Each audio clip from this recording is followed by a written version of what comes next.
Hey everyone, it's Joanne. I wanted to show you this mini waffle maker that makes the most amazing and quick lunches for me. And it is the cutest thing on the kitchen counter. So it heats up super quick. You just plug it in and then the light comes on to tell you when it's ready. And then the light pops off when it's ready to cook. So what I like to do is take some egg whites. I have some already done here. I put about 2 tablespoons in. So this is a teaspoon. I'll put some more in there.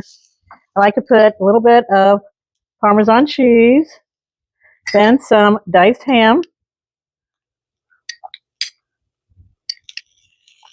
Spread that around.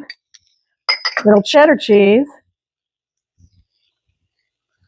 And then I like to top it with some more egg white. So that's about 2 tablespoons. Close the lid. And when the light goes off, it is ready to eat. Oh, look at that. So it's got these really nice non-stick surfaces, so it makes it easy to take the food out and also to wash it. Makes it super simple. It makes the perfect size chaffle for lunch, for a snack. You can make a breakfast sandwich. You can do hash browns in here. You just plug it in, pour in your favorite batter or mixture, and it's done.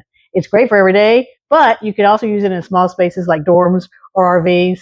I like it on my kitchen counter. I think it's cute, it's compact, it's quick, and it makes the perfect little chaffles every time. I love it.